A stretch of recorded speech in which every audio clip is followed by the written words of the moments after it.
Hello, hello, hello. This is StoryMaps.js by KnightLabs. It's a versatile piece of software that can help you better immerse your viewers or readers to understand an area that's near and dear to your heart from the convenience of their own home through their computer or even the seat in an auditorium or a desk in your classroom.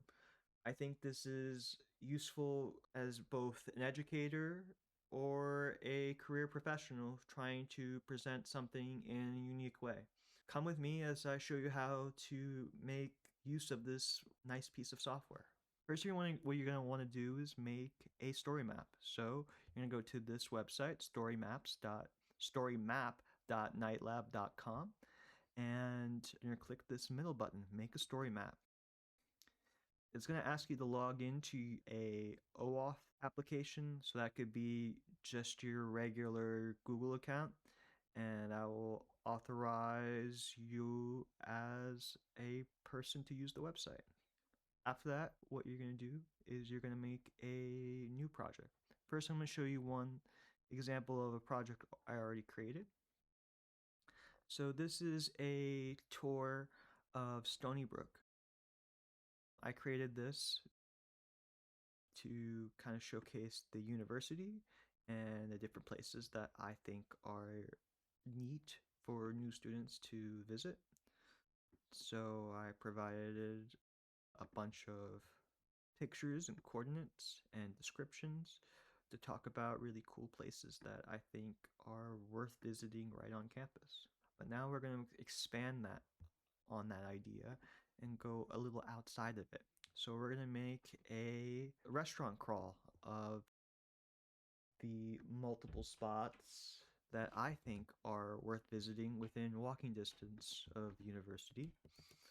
This is a limited list of there because you can expand this. There are other great restaurants, but this is just for demonstration sakes. So I limited it to 5 choices that I think are unique that I think you guys should, if you're in the area, should visit, and especially if you're on university, should make the effort to go see.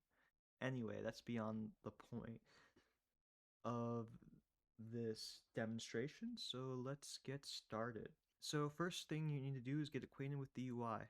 What I should explain first is that this title screen is not one of your coordinates, one of your locations that you will have a point on the map. So if you're trying to put your coordinates on this title screen, it will not work. It won't work until you make a second slide, which is here in the add slide section. So let's go back to our title screen. So this is slide 1 and this is our title screen. On your title screen, and all your slides, you have 5 main text boxes, and then on your slides, you have a 6 additional one for your coordinates. So first thing we're going to do is we're going to put in the headline of our presentation. We're going to call this the Stony Brook Restaurant Crawl.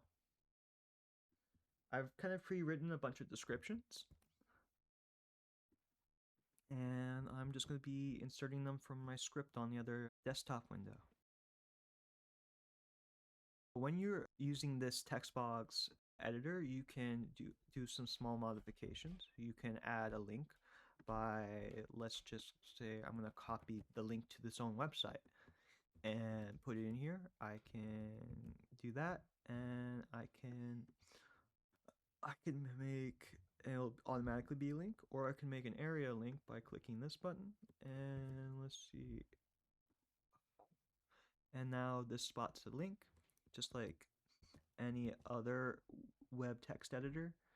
And you can also modify the text to be bold or italics or both through these simple buttons.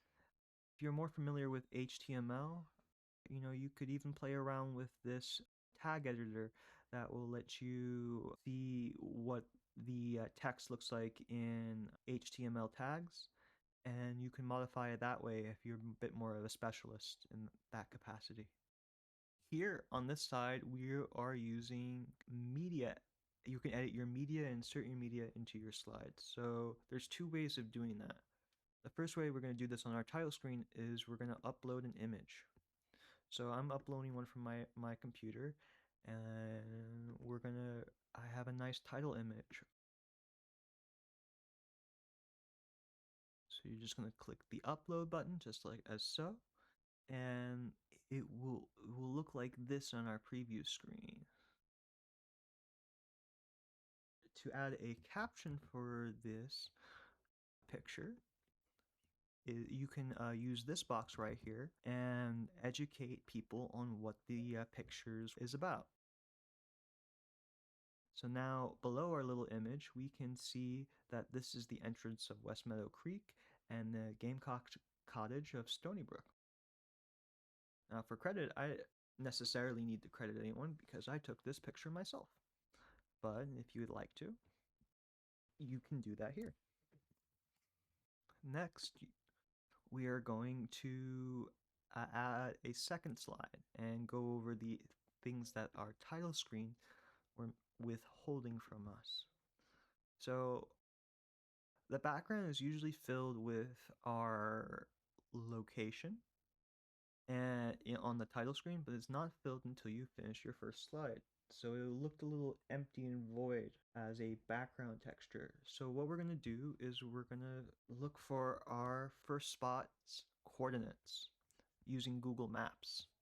So we go to googlemaps.com. This is what this page is. And we're going to search our restaurant, O Sole Mio. And it brought us all the way out here.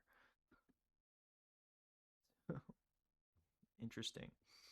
But we're going to go in, enhance, enhance, enhance, enhance, enhance, enhance.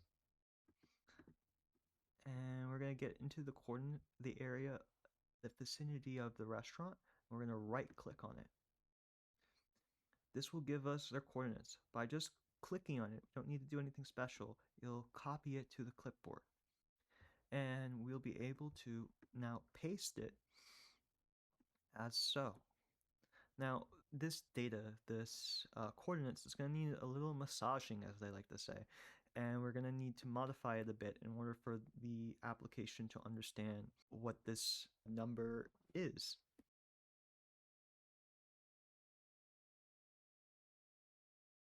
So we're going to first need to tell it the first number is a latitude.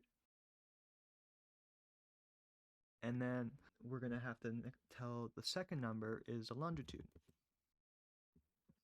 So that's the LAT and the LAN, and it should coordinate where we are. If you have a space, any spaces excessive of this one space, it will fail on you. It's very finicky, this software for this application. So please follow this format strictly. That negative is important if you're familiar with the latitude and longitude, because if you do a positive, it will be on the other side of the Earth in the opposite hemisphere. So make sure you have the negative sign in your coordinates, because it is accounting for that. Also, what is shown on your slide can be determined by you. So how much magnification you get in your presentation is made possible by this magnification UI element, which UI stands for user interface. How far you zoom on the slide is how far it will be zoomed in on the presentation. We haven't added a photo yet, so let's get to that. Or even added a headline or a title or a description. So let's add those into our little presentation. So our restaurant is Sole Mio. Here's a little pre-written description I added for it. Ooh, I forgot that call it its proper name. And then we're going to add a description of our image before we even upload the image itself. There we are. See, I just shortened it, even the picture name. Wait for it to upload the file with its incredible animation. And this was also taken by me.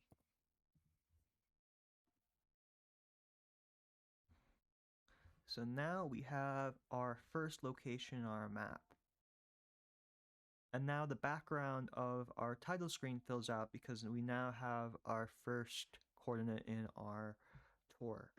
We're gonna do one more of these to demonstrate the whole process one last time, just in case you need it. So we're gonna pick our second spot, Iron Pokey. So we're gonna put that here, and I'm gonna put my description.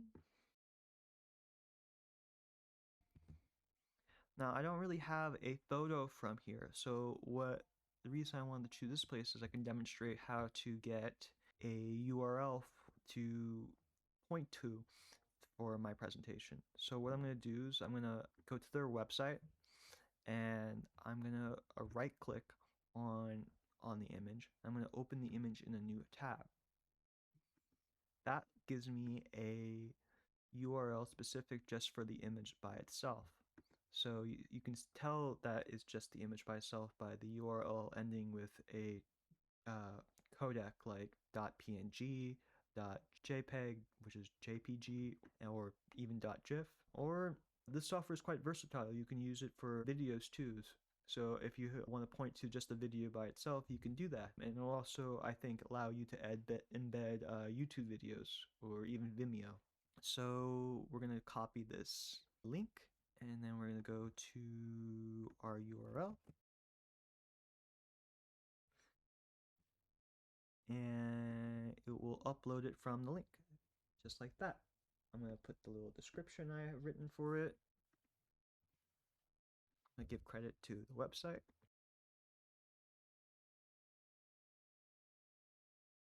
And then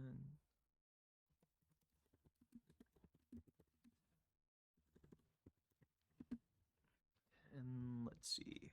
And then we're going to search for the coordinates again. So we're going to grab this, put it into Google Maps.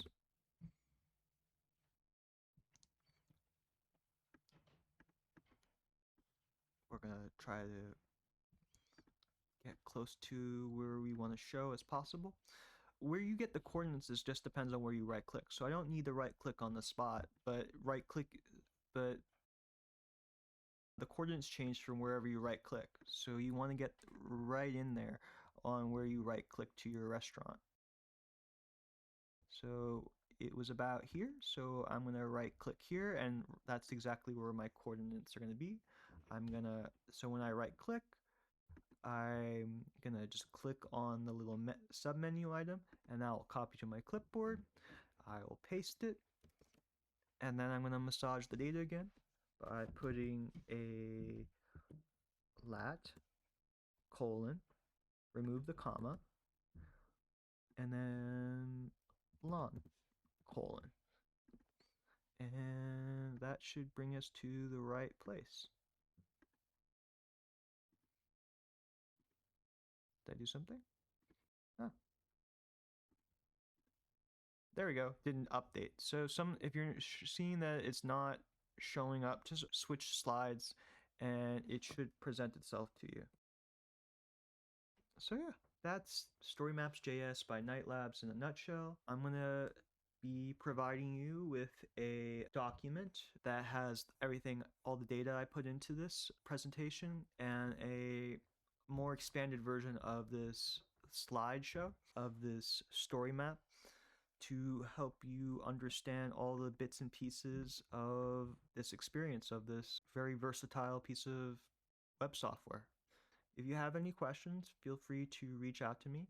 My email is liam.yehudai, which is spelled like this, at stonybrook.edu. This presentation was brought to you by the Teaching Learning Lab of Stony Brook. We make teaching resources for educators across the campus, where any teacher or even student can come to us to ask how to make educational resources, whether that be a website, a game, a poster, or a web application, and any multimedia, and how to apply that to your educational courses or how to learn how to use it. So please feel free to reach out and look us up. Thank you so much for watching this presentation, and I hope you have a wonderful day.